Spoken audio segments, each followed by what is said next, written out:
Olá, pessoal. Bom dia para todo mundo. São 7h02. Hoje é dia 30 de outubro de 2024. Estamos caminhando para o finalzinho do ano, já no encerramento do 10º mês do ano. E, como a gente disse aqui ontem no programa, o ano parlamentar foi retomado depois de um longo recesso aí em que os deputados, os senadores, foram tratar da eleição municipal, né? E ontem voltaram para tirar um pouco do atraso da pauta que está lá, toda aguardando por definições importantes, e tivemos novidades lá na Câmara Federal. Primeiro, porque o presidente da Câmara, Arthur Lira, formalizou o apoio ao Hugo Mota, como já era esperado, seu conterrâneo, e começou, então, a campanha para dar viabilidade, apesar da contrariedade, né, de alguns companheiros de jornada aí do Arthur Lira, para dar continuidade às negociações que visam o processo eleitoral. E nós vamos aproveitar para conhecer hoje um pouquinho melhor quem é o Hugo Mota, esse parlamentar que pouca gente sabe quem é, não é? E jovem, muito jovem, e que terá nas mãos agora prerrogativas incrivelmente poderosas. Por exemplo, instaurar um processo de impeachment contra o presidente da República. Quem é Hugo Mota? Você conhece esse homem?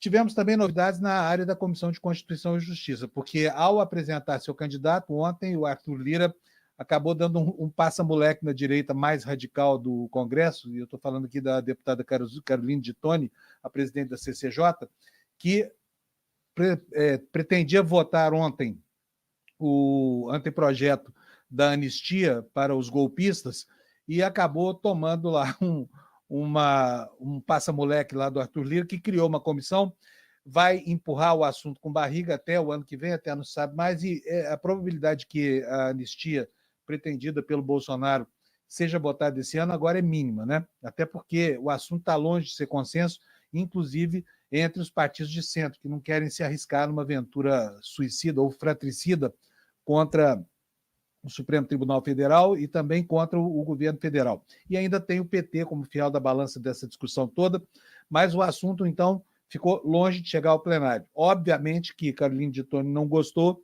ficou bravinha, ameaçou aí com retaliação, vai botar para votar hoje uma pauta cheia de coisas estranhas aí da área que ela domina bem, que é a área dos costumes, né? Tivemos em São Paulo a privatização da futura gestão das escolas. Ontem o governador Tarcísio voltou à Bolsa de Valores, mais uma vez pegou o martelo, bateu com aquela virulência que lhe é peculiar e começou o processo de privatização da administração das escolas de São Paulo. Serão 35 mil vagas e um negócio bilionário que pode alcançar nos próximos anos 3 bilhões e 800 milhões, transformando a educação de São Paulo em mercadoria. E daqui a pouco vocês vão ver um trechinho de uma manifestação do secretário de Educação de São Paulo, Renato Feder, que disse que o importante mesmo é privatizar tudo que for possível, privatizar a educação, privatizar a escola, privatizar também o metrô. Mas qual é o objetivo? Segundo ele, o objetivo da privatização é fazer com que a pelegada perca o emprego. Uma razão muito nobre para justificar um movimento desse tamanho, não é isso? Ainda falando sobre anistia, tivemos uma cena bem patética ontem lá na Câmara, que foi o Bolsonaro apelando a Lula para anistiar os bagrinhos do 8 de janeiro. Obviamente que, né, é o Tubarão falando do cardume de bagrinhos que ele alimentou naquela oportunidade e colocou naquela confusão toda, porque não há dúvida nenhuma de ninguém nesse país que Bolsonaro era a mente por trás daqueles ataques todos, onde seus fanáticos foram usados, os minions foram usados para depredar instituições, promover aquela cena de selvageria toda que você viu. Então, esses são os nossos assuntos de hoje. Vamos começar já o programa fazendo como eu faço todo dia aqui, vamos falar da meteorologia, e eu quero dizer para vocês que daqui a pouquinho o Demore está de volta para assumir o jornal, ele volta para cá, não na próxima semana, no comecinho da outra. Até lá vocês ficam comigo aqui todo dia de manhã, mostrando o noticiário e discutindo um pouco das notícias. Então vamos começar pela questão da meteorologia, vamos ver como é que está o tempo no Brasil hoje. Eu vou pedir para o Jimmy colocar na tela para mim, está aqui, olha, o mapa eu mesmo coloquei, do Instituto Nacional de Meteorologia. Vou tirar aqui esse anúncio daqui, vocês podem ver que o Brasil nessa faixa central aí, que está marcada em amarelo, que vai de Rondônia até o sul da Bahia e Espírito Santo, vai ter chuvas, né? Chuvas que o Instituto Nacional de Meteorologia qualifica como de perigo potencial, portanto é uma chuvarada, mas não deve ter nenhuma consequência, salvo nessa área mais próxima do litoral, na área litorânea, no sul da Bahia e no litoral do Espírito Santo, que desde ontem está sofrendo aí com a chuvarada, né? Vou pegar aqui o mapa detalhado dessa região. Olha, ele, na verdade, hoje compreende 2/3 do território do estado do Espírito Santo, portanto, o sul da Bahia hoje vai ter chuva, mas não vai ter temporais. E o que é que o Instituto Nacional de Meteorologia está prevendo? Chuvas de 30 a 60 milímetros, que podem chegar até 100 milímetros, com o risco de alagamentos, deslizamento de encostas, transbordamento de rios em cidades com áreas de risco, né? E é uma região serrana muito complicada que chega da fronteira, da divisa norte do estado do Espírito Santo até a capital e as duas maiores cidades lá do Espírito Santo. Portanto, pessoal aí do estado do Espírito Santo, fique atento aí. E há um outro alerta também nessa região para o acúmulo de chuva, o acúmulo de chuva no solo que pode provocar deslizamentos, tá bom? Então, essas são as informações da meteorologia. O dia de hoje é absolutamente normal, sem grandes incidentes aí provocados pelo aquecimento global. Gente, vamos falar ainda sobre os ecos das eleições. O que está acontecendo? Todo mundo tentando entender por que a direita avançou tanto e impôs retrocessos à extrema-direita e também ao campo progressista nessa eleição. Um grande prejuízo para o campo progressista. As análises seguem e eu, por curiosidade, fiz um levantamento aqui, porque todos os analistas políticos do Brasil apontam que o principal fator interveniente no quadro que se formou nessas eleições foram as emendas que os parlamentares destinam para os municípios. E mesmo que a gente pegue a distribuição bruta, não é possível entender exatamente o que aconteceu. Por quê?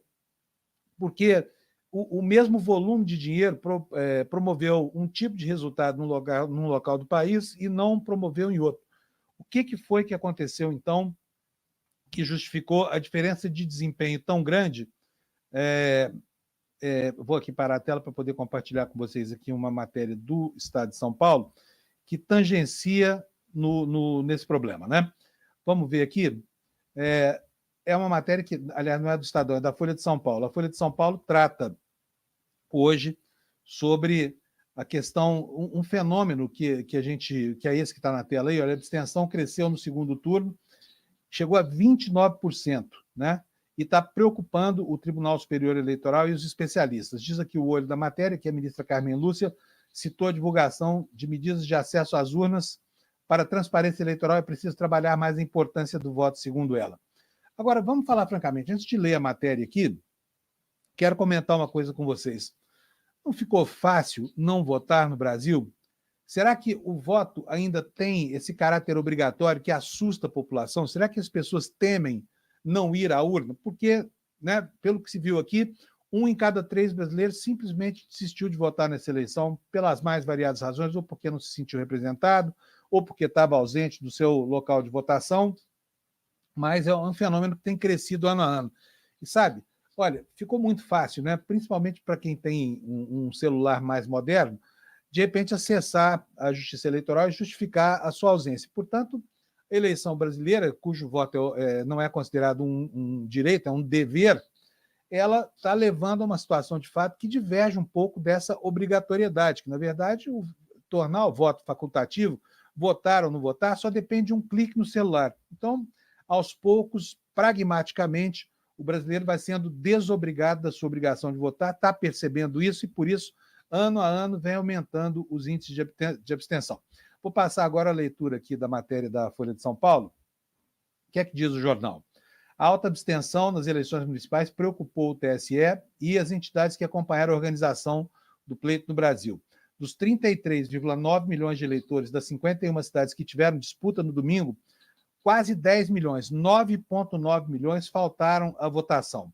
Esse montante equivale a 29,26% do total. É próximo do registrado no segundo turno de 2020, que foi de 29,53%, quando o pleito foi realizado durante a pandemia da Covid-19. Portanto, havia aqui um impedimento concreto. As pessoas temiam essa doença, né? E aqui embaixo a Folha publica um mapa em que dá para ver perfeitamente o crescimento da curva de abstenção. Partindo aqui, olha, vamos pegar aqui do ano 2000, quando ela foi de 16% no primeiro turno e de 14,8%, aliás, ao contrário, 16,2% no segundo turno e 14,8% no primeiro turno. Chegamos aqui a 2020 com 29,5%, quase dobrou, né? Quase dobrou a abstenção. E agora mantemos aqui um índice, teve uma participação um pouco maior no primeiro turno, a abstenção diminuiu de 23 para 21, mas ficou estável um pouquinho maior no segundo turno. O que está acontecendo, então, que o brasileiro está desistindo da urna? Devagarzinho, né? Por que ele participa muito menos do processo eleitoral do que há 15 anos? Diz aqui a Folha de São Paulo. Para a presidente do TSE, a ministra Carmen Lúcia, há uma preocupação com esse percentual e a Justiça ainda vai se debruçar sobre os dados de comparecimento. Ela disse que a gente vai ter que apurar em cada local. O maior percentual de abstenção, 34,43%, foi registrado nos municípios de Goiás. Portanto, não se pode atribuir a dificuldades, por exemplo, de deslocamento, né, dificuldades inerentes à geografia, ou mesmo problemas climáticos, essa redução do interesse do eleitor em participar da votação. Na outra ponta do mesmo ranking, diz o jornal, estão as cidades do Ceará, onde a abstenção foi muito baixa, foi praticamente metade da média nacional, 16,28% de abstenção no segundo turno. Em São Paulo, o índice ficou em 31,42% nas 18 cidades, na média das 18 cidades que tiveram votação em segundo turno. Aqui há um gráfico sobre abstenção nas capitais, Porto Alegre liderando, né, no segundo turno com 34,83%, Goiânia vem a seguir, Belo Horizonte, São Paulo, Porto Velho, Curitiba, Campo Grande, Natal, Cuiabá, Palmas, etc., etc., etc. E lá embaixo nós temos Fortaleza com o índice a que eu me referi agora há pouco, foi de 15,84%, secundada por João Pessoa, onde a abstenção no segundo turno bateu os 22,84%. Né? Então, fica aí a pergunta, o que está acontecendo com o interesse do eleitor nessas eleições? Agora, vamos falar um pouquinho mais ainda sobre os ecos da eleição, e eu quero mostrar para vocês aqui o levantamento que eu fiz ontem, passei aqui algumas horas aqui me divertindo aqui com uma planilha de Excel, tabulando dados sobre a influência das emendas parlamentares, e tem aqui uma anotação importante que eu quero mostrar para vocês. Olha aqui, olha. Não é este, não é este, não é este. Eu vou retirar aqui e vou voltar aqui com a outra projeção, porque vocês vão ver claramente que são justamente os partidos de centro aqueles que são os campeões das emendas parlamentares, né? São os campeões absolutos. Tem parlamentares aqui que mandaram mais de 60 milhões de reais, senadores que mandaram mais de 60 milhões de reais para os seus estados e assim conseguiram interferir objetivamente no resultado eleitoral. Vamos ver se eu consigo aqui mostrar para vocês. Vou ver aqui onde é que está a minha projeção aqui, que eu estou perdido com ela aqui, mas já ela vai estar na sua tela aí. O que acontece? Vamos fazer o seguinte, gente, eu vou falar para vocês aqui a ordem, vocês vão entender direitinho o que está acontecendo. Olha só, os partidos os 15 parlamentares que mais enviaram emendas para os seus estados são de apenas 6 partidos políticos. O maior número de parlamentares campeões de emendas está abrigado justamente no PSD, que de 15 tem 6 nomes. A seguir vem os parlamentares do MDB, depois os do DEM, aí 2 partidos do campo progressista, PDT e PT, e depois o PSDB.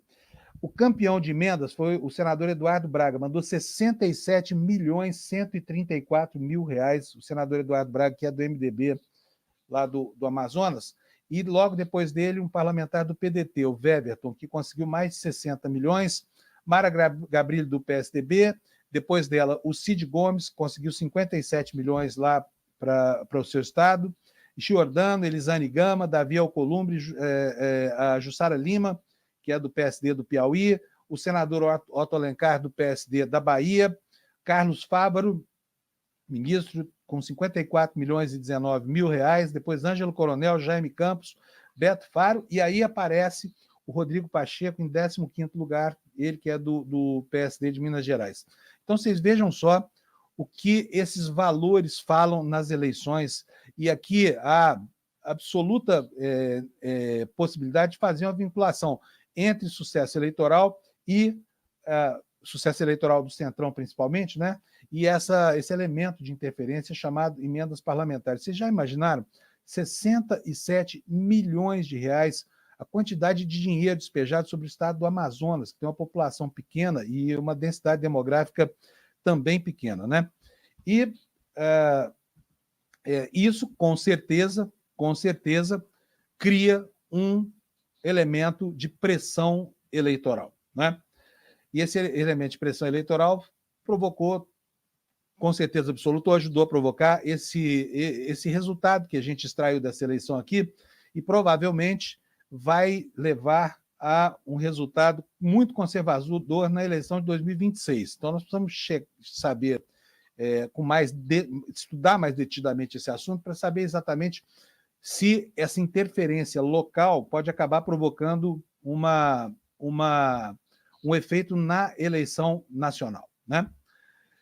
Mudando aqui de assunto, vamos falar agora sobre o dia de ontem. Ontem aconteceu um processo em Brasília. O Arthur Lira conseguiu criar um impedimento para que a Comissão de Constituição e Justiça não fizesse aquilo que estava previsto para ontem, que era votar e aprovar o projeto da anistia dos bagrinhos, né? E houve uma cena patética, daqui a pouco a gente vai ver essa cena patética, para o Bolsonaro. Gente, Bolsonaro foi a Brasília e, entre os absurdos que falou, disse esperar de Lula e do PT que capitaneiem esse processo da discussão da anistia, né? Daqui a pouquinho eu vou mostrar para vocês. Antes, vamos ver o noticiário, matéria do jornal Folha de São Paulo. Olha só, Lira tem o aval de Bolsonaro e ala do PT ao colocar a anistia em acordo por sucessão na Câmara. Ontem, inclusive, o Arthur Lira, no discurso dele, ao apresentar o Hugo Mota, tocou no tema da anistia, até porque não dava para não falar, uma vez que houve, né, um pequeno abalo lá no Congresso com uma insatisfação patente dessas bancadas de extremistas de direita. Então vamos passar aqui ao texto da reportagem.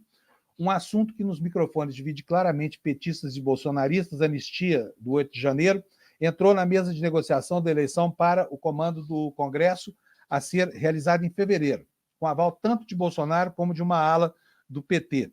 Na terça-feira, o presidente da Câmara, Arthur Lira, retirou o projeto de tramitação da CCJ, onde poderia ser aprovado nesta semana, e criou uma comissão especial, que é uma medida meramente protelatória. Não significa que o assunto está parado, viu, gente? Mas significa que não terá aprovação da CCJ, o que poderia levar o assunto para o plenário da Câmara já nos próximos dias. A medida, segundo a Folha de São Paulo, que adia a tramitação do projeto, tem por objetivo angariar o apoio dos dois maiores partidos da Câmara, os antagônicos PL e PT, a Hugo Mota, do Republicanos, nome que Lira escolheu, anunciou seu apoio ontem, quer dizer, que foi anunciado nesta terça-feira também. Se, por um lado, a reviravolta agradou opositores da anistia pela tramitação mais demorada e até com mais chances de ser inviabilizada nos bastidores, ela envolve também outros interesses. Em vista de uma visita surpresa ao Senado, Bolsonaro deixou claro que a atitude de Lira foi previamente discutida com ele e com aliados, e que traz nas entrelinhas a forte possibilidade de que nessa comissão ser acrescentada emenda para que o ex-presidente se livre da inelegibilidade e aí possa se livrar dos impedimentos para disputar a eleição para presidente da República, não é verdade? E ele deu uma entrevista lá, a essa fala que eu estou me referindo, que eu vou mostrar para vocês aqui, porque parece um tanto contraditório, né, que Bolsonaro diga esperar do bom coração de Lula uma iniciativa no sentido de liderar o processo de discussão da anistia que vai beneficiá-lo. Vamos ver a fala do Bolsonaro. Fundo para aquelas pessoas que estão presas no meio termo injustamente é uma eternidade, tá? Mas é o caminho que nós temos. Se comprometeu em votar, presidente? o caminho que nós temos para buscar alternativa. Bem, acabando o trabalho das comissões, se conseguimos cumprir os prazos, dá para ser votado esse ano ainda. Presidente, mas o senhor condicionou o apoio a algum modo? Não tem condicional nenhuma. Tem essa coisa, também não vou enganar vocês, a gente faz o tete a tete. Não tem nada escrito, nem passa para fora, tá certo? O que a gente quer é solução. Nós não queremos poder, nós queremos solução. E o mais importante para mim, o Marinho com toda certeza também, é botar em liberdade essas pessoas que estão presas. O senhor comentou, presidente, em São Paulo esses dias, que o nome do senhor é o nome para uma eleição lá em 26. Ricardo Nunes, no domingo, no discurso de vitória, disse que o nome do governador de São Paulo é o nome do presente e do futuro. Está fazendo um aceno como candidato lá em 26. O senhor entende que, em caso o senhor inelegível, ele seria o nome? Hoje eu conversei com ele rapidamente e tem um vídeo mais recente, depois desse, ele dizendo que o candidato para 26 é o Jair Bolsonaro. Presidente, o PL vai se afastar do protagonismo do PL da anistia? A relatoria deve mudar? Nós não queremos paternidade. Eu quero que alguém do PT seja o pai da anistia. Eu gostaria que o Lula tomasse essa iniciativa de anistiar. Eu entendo, com todos os defeitos que ele tem, será que ele não tem coração também? Não sabe quem está preso? São pessoas humildes. O presidente, por favor. Piada, né? Fala a verdade. Esperar do coração de Lula, um homem que tem, segundo Bolsonaro, tantos defeitos, né? Uma atitude de generosidade para, sabe, os bagrinhos. Vocês acham mesmo que o Bolsonaro está interessado nesses bagrinhos, está usando isso apenas como um subterfúgio para tratar da situação dele? Porque tudo o que ele quer hoje é retirar essa trava que o impede de ser candidato até 2030, é óbvio, né? Bolsonaro não teve nenhuma pena dessa gente que ele manipulou lá dos Estados Unidos, feito fantoches, né?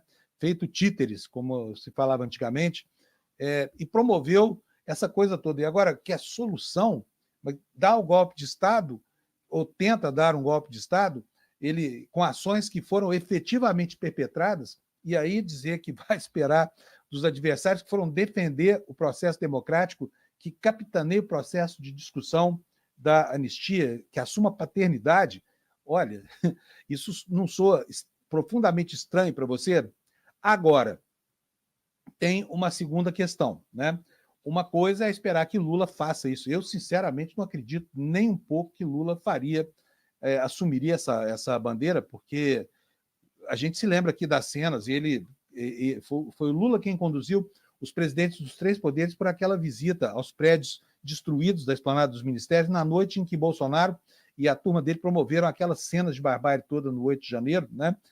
Reafirmando o compromisso com a democracia, porque a destruição dos símbolos da República, a destruição da sede dos poderes, ela representa exatamente o objetivo desses anocratas, Bolsonaro e Companhia Limitada, que no momento de cometer os crimes não pensaram de jeito nenhum em nenhuma consequência grave. Acharam que iam conseguir decretar o estado de sítio, enfim, o estado de defesa no Brasil, e a partir daí criar uma situação de fato que permitisse a ele, Bolsonaro, permanecer ou voltar ao poder depois de Lula já empossado. E aí? Vocês acham que é possível isso? Agora, não estranhem se no pragmatismo da discussão do sucessor de Arthur Lira, sabe, houver um clima favorável na miúda entre parlamentares do campo progressista mesmo, que podem sim embarcar na canoa furada, dependendo aí da situação em que do status em que o assunto chegar, não é verdade? Então, toda a atenção, porque eu tenho certeza absoluta que nenhum de vocês, nenhum de nós aqui acha sensato e sequer possível, de repente, começar de novo um processo de anistia no Brasil. Eu preciso lembrar aqui que em 1979, quando o Brasil tentava suplantar a ditadura militar, houve um consenso entre a direita, os próceres da ditadura militar e as esquerdas, que desagou no projeto da anistia, que está em vigor até hoje, e que muitos analistas políticos, historiadores, cientistas políticos responsabilizam por esse clima de impunidade, de degradação da qualidade da política no Brasil. A anistia foi feita para deixar de punir aqueles que torturavam, não os outros que foram torturados, obviamente.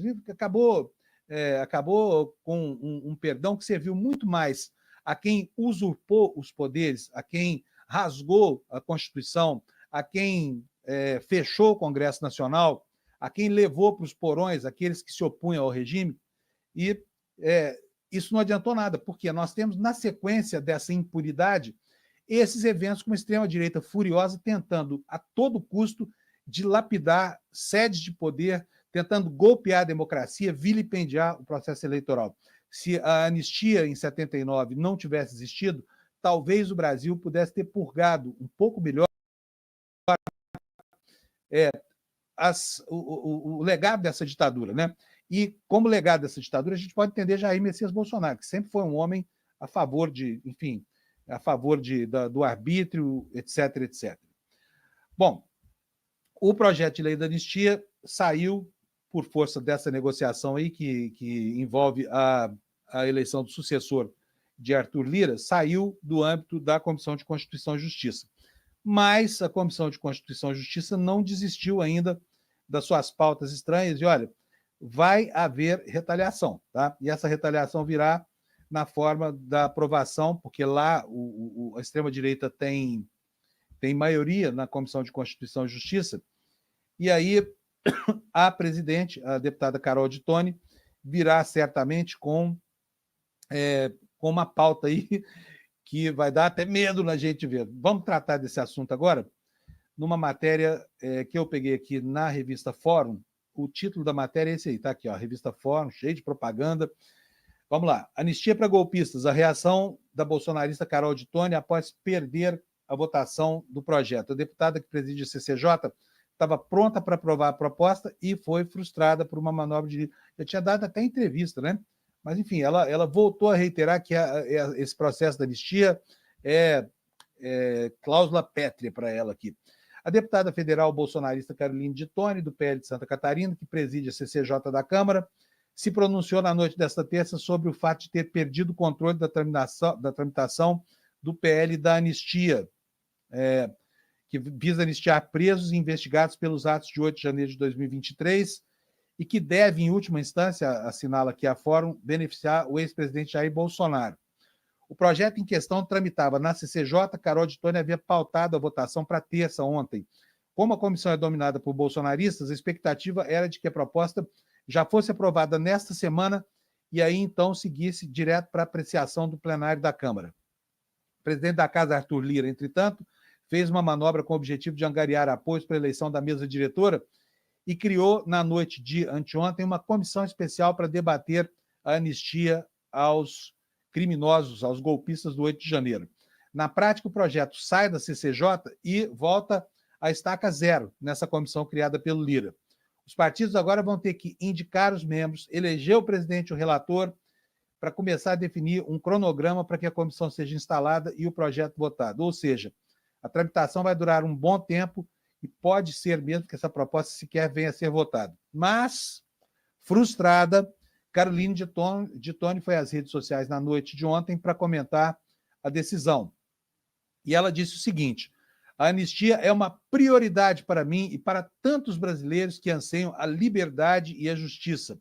E continuo tendo a convicção de que será aprovada. Fui comunicado ontem à noite pelo presidente Arthur Lira de que ele criaria uma comissão especial para tratar do tema. O meu desejo é que seja aprovado o mais rápido possível no plenário da Câmara. Todo o nosso esforço não foi em vão. Nossa mobilização nos trouxe até aqui e não descansaremos enquanto não for aprovada. É urgente que façamos a verdadeira justiça e continuaremos firmes na nossa missão, prosseguiu Caroline de Tone.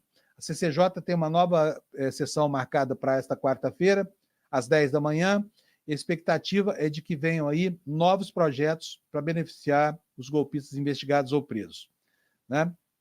Então é isso que aconteceu. Vem aí a votação de pautas horríveis, pode esperar. Na falta de um projeto de anistia, a deputada ultra bolsonarista vai apresentar ao país substitutos para que a gente possa ficar bastante ocupado com temas estapafúrdios da pauta de gênero. Vamos agora a uma matéria do Globo. Vocês viram agora há pouco a entrevista que o Bolsonaro concedeu ontem lá na saída do Congresso, pedindo para o Lula, para o bom coração de Lula, que tem vários defeitos, mas não é tão de todo mal assim, que assuma a paternidade desse projeto que vai tirar Bolsonaro do ostracismo da política e permitir a ele disputar a próxima eleição, inclusive vencer o Lula, né, se o eleitorado achar que é o caso. Esse é um cenário absolutamente improvável e imponderável. Está aqui a matéria do Globo dizendo como é que o Bolsonaro recebeu o atraso do projeto. Criação de uma comissão foi recebida com tranquilidade, entre aspas, por Bolsonaro, segue convicto de que a medida vai avançar. A previsão é de que o texto fosse votado na CCJ nesta terça, mas a criação do colegiado pelo Arthur Lira acabou melando o jogo. E diz aqui o Globo: antes de colocar a medida em prática, Lula falou com o próprio Bolsonaro e também com o presidente do PL, Valdemar Costa Neto. O capitão reformado não viu a criação do colegiado como um sinal de que a anistia não vai andar. Ele pretende, inclusive, atuar para levar familiares dos presos no 8 de janeiro para falarem nessa comissão, como já tinha antecipado ontem a Malu Gaspar no jornal O Globo. Bolsonaro também deu aval a lideranças do PL para que deem andamento à oficialização do apoio do partido à candidatura de Hugo Mota, do Republicanos, para a presidência da Câmara. O deputado foi anunciado na terça-feira pelo Lira como candidato dele à disputa, e se o roteiro for seguido, será mesmo o presidente da Câmara. Então está aqui o texto da Bela Megali. Agora, pergunto a você, você sabe quem é Hugo Mota? Você conhece esse deputado? Já ouviu falar dele? O que você sabe do Hugo Mota, esse homem que vai ficar tão poderoso, que vai poder, inclusive, determinar a instauração de processo de impeachment contra o presidente da República, né? Fiz aqui um levantamento para saber exatamente quem é o Hugo Mota, como é que ele se comportou, né? Ele ocupou cargos de liderança, presidiu a Comissão de Orçamento da Câmara dos Deputados e olha, ele costuma apresentar um comportamento sempre alinhado com o governo, qualquer governo, né? Especialmente quando o tema é econômico ou de infraestrutura. Vamos ver o posicionamento dele em alguns dos tópicos que foram muito importantes para marcar a atuação desse parlamentar. Sobre a reforma da Previdência lá em 2019, ele votou a favor da reforma, defendeu a necessidade de ajustar o sistema previdenciário para dar sustentabilidade fiscal e o déficit, e justificou o voto dizendo que essa reforma seria essencial para equilibrar as contas públicas e o crescimento econômico do país. Em 2017, na reforma trabalhista, votou a favor da reforma, essa reforma que alterou pontos da CLT, argumentando que as mudanças eram necessárias para modernizar as relações de trabalho, né, bem de acordo com o discurso daquela época do governo Temer, que acabou, na verdade, com a CLT, porque na prática foi isso que aconteceu. E lá estava o jovem Hugo Mota votando a favor disso. PEC do teto de gastos. Ele apoiou a PEC. Essa PEC foi aquela que limitou o custo de gasto, que engessou os gastos das áreas sociais por 20 anos, vocês se lembram? Já esse teto já nem existe mais, né? E justificou dizendo que era um passo importante para conter o descontrole fiscal e garantir responsabilidade na administração dos recursos públicos. Auxílio emergencial e Covid-19. Durante a pandemia, ele foi a favor do auxílio emergencial, como quase todos os parlamentares, e acompanhou o apoio ao programa para ajudar a população mais vulnerável, também fazendo coro à maioria absoluta dos parlamentares. E também apoiou medidas de emergência para fortalecer o sistema de saúde e mitigar impactos econômicos na crise. Impeachment da Dilma Rousseff. Ele votou a favor do impeachment, se alinhou com a maioria do Congresso, então ele ajudou a afastar a ex-presidente Dilma Rousseff. Sobre privatizações, toda matéria que envolve privatização, Eletrobras, Correios, ele adota uma postura favorável e diz que o voto dele tem a justificativa no sentido de aumentar a eficiência da intervenção estatal. E com relação ao comportamento dele em relação a pautas que são pautas mais complicadas, pautas da extrema-direita, ele até que é um parlamentar bem contido. Mas ele, em relação a armas, por exemplo, apoiou a flexibilização das leis das armas. Ele é um homem que é muito próximo da bancada do agronegócio. Em relação ao aborto, ele é do Republicanos, o partido controlado pela Igreja Universal do Reino de Deus. Ele apoia só a manutenção das regras atuais, aborto nos 3 casos previstos na lei, que são gravidez resultante de estupro, anencefalia do feto e risco à vida da mulher. Ele também apoia a redução da maioridade penal, acredita que adolescentes que cometem crimes graves devem ser responsabilizados de forma mais rigorosa, apoia propostas que permitem a responsabilização criminal a partir dos 16 anos de idade. E, no governo Bolsonaro, apoiou em diversas ocasiões, digamos, praticamente em quase todas, né? Não era um aliado estrito no sentido ideológico, mas foi fiel ao bolsonarismo e mantém uma postura de independência em relação aos governos do PT com os quais ele vai ter que negociar. Esse é o perfil do deputado Hugo Mota, para você saber, ele que deve presidir a Câmara dos Deputados, né? Vou mostrar para vocês aqui agora aquele pacote que eu falei, que deve ser votado lá na Comissão de Constituição e Justiça, que a deputada Carol de Toni deve apresentar hoje ao país, porque vem aí algumas novidades importantes e a gente precisa estar atualizado aqui para saber repercutir essas matérias que vão entrar na pauta hoje, a partir de hoje, né? Vou pedir para o Jimmy colocar na tela para mim. Matéria da revista Carta Capital, tá aí, olha, sem PL da anistia para golpistas, CCJ prepara pacote contra ocupações. O presidente da Câmara atrasou a tramitação da proposta que perdoa os envolvidos no 8 de janeiro, e aí a Comissão de Constituição e Justiça pode votar um pacote de propostas contra ocupações de propriedades a partir de hoje. Um dos principais projetos, segundo a Carta Capital, autoriza proprietários a solicitarem força policial para retirada de ocupantes, independentemente de ordem judicial. Quer dizer, o fazendeiro tem lá a terra invadida, ou o grileiro, para não falar no fazendeiro, né? O grileiro, por exemplo, tem a área que está sob sua posse invadida, liga para a polícia vai e chega lá tirando todo mundo sem autorização judicial, é o que pretende esse projeto. E o argumento é de que a invasão priva o proprietário da utilização do bem, impede o direito de habitação, produz traumas psicológicos e emocionais, além de prejuízos financeiros e morais. Outra proposta, segundo a Carta Capital, que deve chegar ao plenário da CCJ, pelas mãos da sua presidente, Carol de Toni, cria o cadastro de invasores de propriedades, né? Uma espécie de SPC para o MST. E a justificativa é a seguinte: identificação precisa dos invasores é fundamental para a aplicação eficaz da lei e a prevenção da reincidência deste tipo de atividade ilegal. Quer dizer, isso aqui é criar uma lista negra, é um projeto macartista para fichar, que é a palavra certa, aqueles que lutam pelo direito ao acesso à terra. É exatamente isso que está acontecendo. Esse projeto aqui é um total absurdo, não tem pé nem cabeça você criar um cadastro ideológico no Brasil para fichar aqueles que lutam pela distribuição da terra. Aliás, uma luta que se justifica não é só no governo Bolsonaro, não, agora também.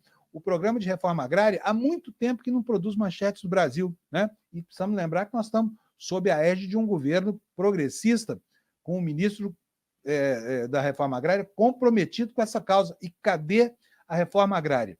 Quer dizer, com o MST domesticado, não existe a prática da distribuição da terra no Brasil. E aí, se esse projeto for aprovado, e na CCJ será, não tenha dúvida, quem lutar pelo direito do acesso à terra, mesmo que a propriedade não cumpra sua função social, vai para o SPC ideológico da dona Carol de Toni e dos ruralistas desse país aqui.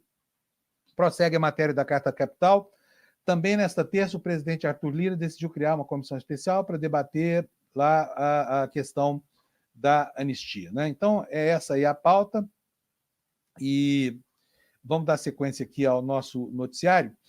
Por quê? Porque tem o Pacheco também na ordem do dia, né? A eleição na Câmara chama muita atenção, mas nós temos também a definição do futuro político do presidente do Senado. E essas definições, agora me parece que estão passando por um momento de cortina de fumaça, né? Por quê? Porque há um movimento de bastidores, de colunistas de jornal, essa coisa toda, que colocam o presidente do Senado como candidato a uma vaga ao STF. Ele que tem formação jurídica. Agora, acho que é pule de 10, entendeu? Que Pacheco não deseja ir para o Supremo Tribunal Federal. Isso aqui é o bode na sala. Todo mundo em Minas Gerais sabe que ele está se preparando para ser candidato ao governo do Estado na próxima eleição. O que o Pacheco quer é governar Minas Gerais. E em todos os municípios de Minas Gerais, essa movimentação é evidente com a articulação do PSD nas principais cidades de Minas, preparando para esse momento aqui.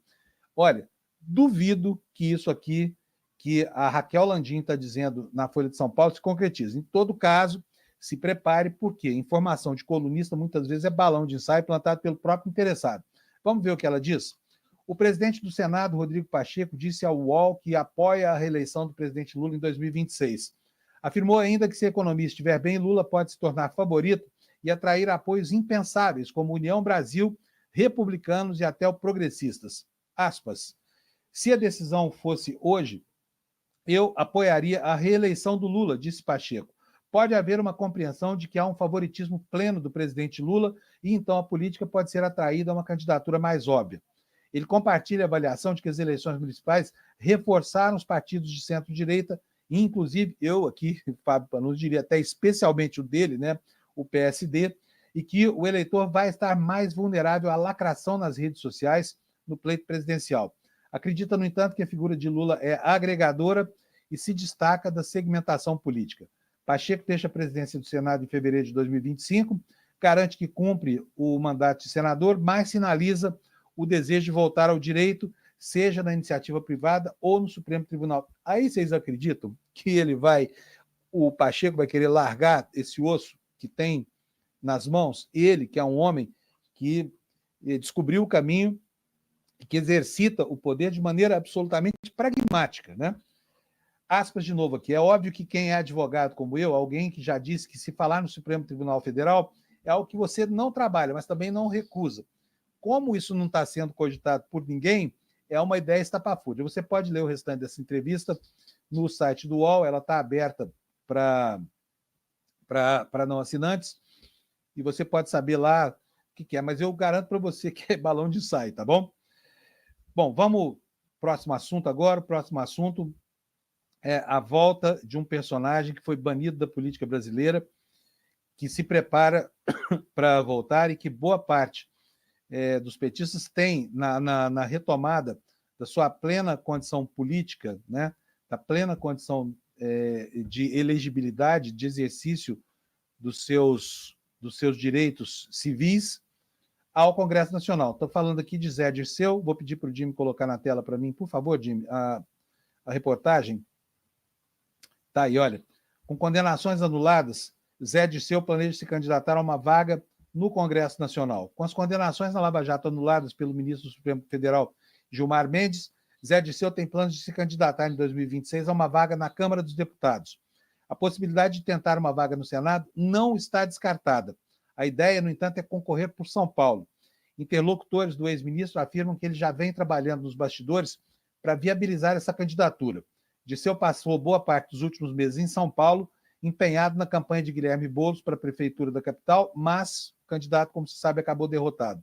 O petista tem dito, porém, que só pretende bater o martelo de vez sobre a decisão no ano que vem, após a eleição interna do PT, que vai definir o próximo presidente do partido. O ex-ministro está empenhado na campanha por Edinho Silva para suceder Gleisi Hoffmann. Em abril deste ano, participou de uma solenidade no Congresso Nacional sobre democracia. Foi a primeira vez em 19 anos que ele voltou a um evento no Legislativo, após seu mandato ter sido cassado em 2005, no bojo do escândalo do Mensalão. A decisão é uma conclusão natural e lógica da obtusa Operação Lava Jato, disse José Dirceu. Ele recebeu, com sua habitual serenidade, a informação de que havia se livrado da sua condenação, e o seu advogado disse que ele está sereno em relação ao seu futuro, em relação às coisas que conseguiu agora. Gente, nós temos um movimento no mercado financeiro. Ontem aconteceu bastante coisa nessa área, a começar por algo muito simbólico, que foi a privatização da construção e da gestão de 35 mil vagas em escolas paulistas, né, que foram entregues para grandes grupos econômicos. Vou tirar esta matéria que está na tela, vou colocar uma outra aqui para que você possa acompanhar comigo a visita que ontem o Tarcísio fez à Bolsa de São Paulo. Ele disse que é bom ser habituê da Bolsa de São Paulo. Jimmy, põe na tela para mim, por favor. Está aí, Tarcísio repete a martelada na Bolsa com defesa enfática à privatização. O que aconteceu ontem? Olha, o consórcio Novas Escolas Oeste São Paulo, formado pela Engeform e o Fundo Kinea, venceu o leilão para construção e administração de 17 escolas estaduais. O grupo sugeriu uma contraproposta mensal de R$ 11.990.000, ou seja, 12 milhões de reais, que começará a ser paga pelo Estado após a entrega das unidades prevista para meados de 2026. O critério de escolha, segundo o edital, era a empresa que oferecesse o menor preço pela construção e administração. O teto estipulado pelo governo do Tarcísio para os lances era de 15,2 milhões ao mês. Então, ficou em 12 milhões ao mês, né? 3 milhões a menos. Foram recebidos, no total, 5 propostas de consórcios e no próximo dia 4 será a vez do Bloco Leste, com mais 16 escolas. O que essas empresas farão? Ficarão responsáveis pela manutenção das escolas, serviços de limpeza, vigilância e alimentação, diz aqui a matéria do UOL. A parte pedagógica, no entanto, com material didático, planejamento escolar, continua sob responsabilidade da Secretaria de Educação. Quem venceu? A Engeform é sócia da Consolare, uma empresa que administra já os 7 cemitérios na capital paulista. E os paulistanos que acompanharam a eleição passada viram o protagonismo desse tema, da má qualidade e dos preços caríssimos que estão sendo cobrados aqui para se enterrar as pessoas, para realizar cerimônias fúnebres em São Paulo, a partir dessa privatização municipal. Então, é a mesma empresa, tá? É a mesma empresa. A concessão dos espaços, diz a reportagem, é alvo de críticas de diferentes órgãos de fiscalização, como o TCM, serviu de munição na campanha contra Ricardo Nunes. Tarcísio elogiou o processo, classificou a decisão como moderna. Abre aspas, é interessante falar, estão privatizando as escolas. Privatizando o quê, se não existem? Disse o governador em referência a críticas da oposição. E aí ele deu aquela martelada, né, com a qual ele costuma encerrar os leilões dos quais participa lá na Bolsa de Valores de São Paulo. E ontem não foi diferente. Agora, o secretário de Educação dele é que estava em festa, viu, gente? Renato Feder. Ele é um privatista, por ele privatizava tudo, privatizava até o cérebro dos alunos das escolas, né? Vejam só como ele reagiu ontem ao chegar à Bolsa de Valores. Notem, assim, o tom odioso na fala dele, aquele sabor assim ácido para se referir a manifestações de contrariedade que aconteceram lá na porta da Bolsa de Valores. Vamos ver um trechinho aqui da manifestação deste ilustre secretário de Educação do Estado de São Paulo, privatista nato. Bolsa de Valores, já enfrentamos aqui manifestante aqui na porta, ó. Lá, meia dúzia de gato pingado, porque nós vamos privatizar o Estado de São Paulo inteiro, vamos privatizar a escola, vamos privatizar metrô para pelegada perder emprego, vamos privatizar a Fundação Casa, nós vamos privatizar tudo no Estado de São Paulo, absolutamente tudo, porque é um estado de vanguarda, é um estado de gente trabalhadora, e hoje nós estamos aqui, ó, na Bolsa de Valores, que vai sair o novo lote oeste das escolas em mais uma PPP de sucesso do governador Tarcísio. Gostaram da fala dele? Vamos privatizar o metrô para a pelegada perder o emprego. Não é para melhorar a condição de transporte em São Paulo. Não é para reduzir a tarifa, não é para beneficiar o trabalhador, é para a pelegada perder o emprego. Então, assim, é uma motivação nobre desse cara, não é? Fala sério, hein? O que vocês acham? Coloca a opinião para mim aqui na área de comentários, só porque eu gostaria muito de saber a opinião de vocês sobre isso aqui.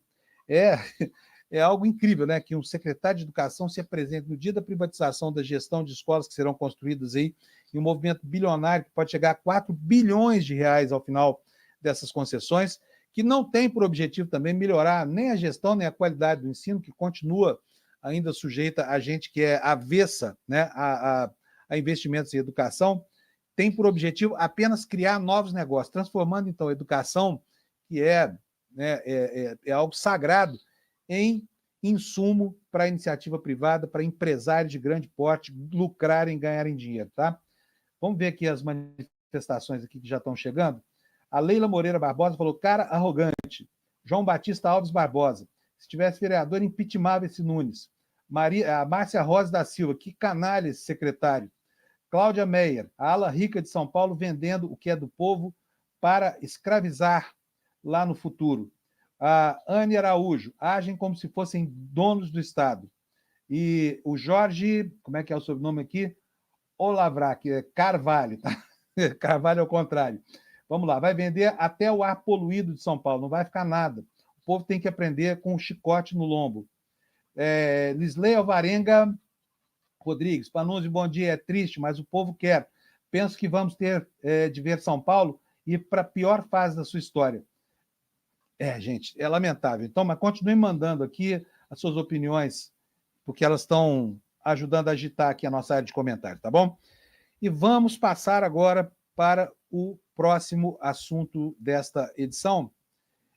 Nós temos ainda aqui, olha, um movimento especulativo. A gente estava falando sobre o dia de ontem, né? E ontem foi um dia muito ruim para o dólar, né? O real se desvalorizou, chegou até um patamar que onde ele não estava já desde 2021, chegou a 5,76. E o jornal o Globo fez uma matéria aqui explicando esse movimento, sabe? Foi mais um dia de frustração para o mercado financeiro, como eles são sensíveis. Jimmy, põe na tela para mim, por favor. Vamos ver o que diz aqui o jornal o Globo sobre isso. Obrigado, Jimmy. Tá aí, olha. Vou voltar aqui. Não é isso, não. Deixa eu tirar da tela aqui e colocar de novo, porque senão vocês vão ficar sem a informação, que é algo que eu não desejo, tá bom? Vamos lá, a matéria do Globo sobre o dólar ontem. O dólar subiu a 5,76. E o Haddad, isso por quê? Porque por causa de uma declaração do Haddad. Eu vou ler aqui para vocês a matéria, um trechinho só, porque o nosso tempo está se encurtando. O mercado financeiro cobrou ontem o preço da falta de medidas do governo para o ajuste fiscal. O dólar fechou a 5,76, alta de 0,92%, alcançou o maior patamar desde março de 2021. Mau humor que se estendeu ao mercado de juros futuros, com alta das taxas, e atingiu a Bovespa, que fechou em baixa de 0,37. Há 2 semanas, a equipe econômica do governo vem discutindo um pacote de corte de gastos esperado pelo mercado, né? O mercado está esperando, está com a boca na botija.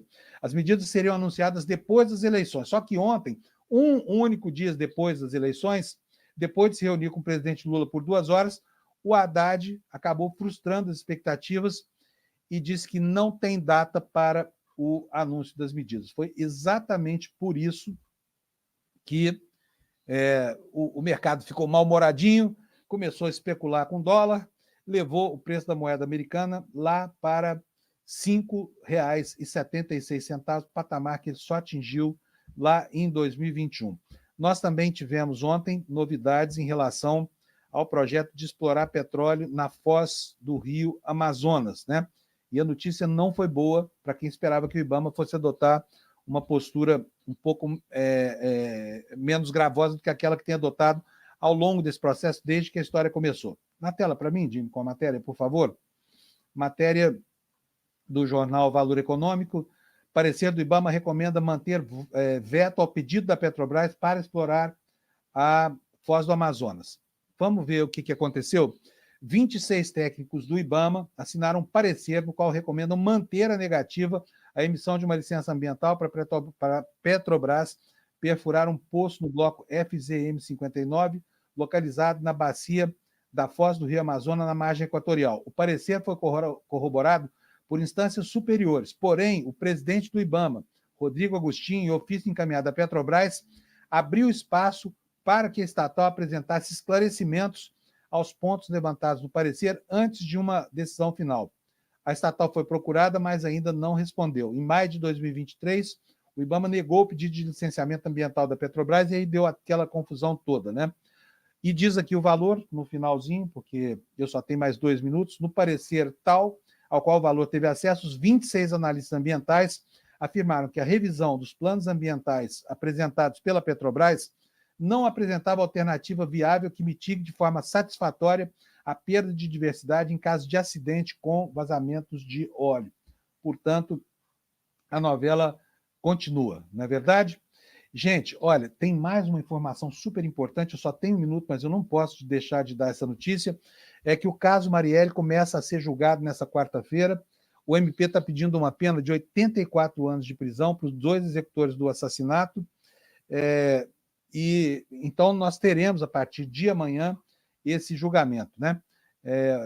Deixa eu ler aqui uma informação sobre o julgamento. Olha, o pedido de pena máxima feito pelo Ministério Público aliás, será feito pela promotoria durante o julgamento do 4º Tribunal do Júri no Rio de Janeiro, apesar de um acordo de colaboração assinado por Lessa e Queiroz prever uma unificação das sentenças com penas totais entre 20 e 30 anos de prisão. E quem vai decidir, portanto, é o Tribunal do Júri, né?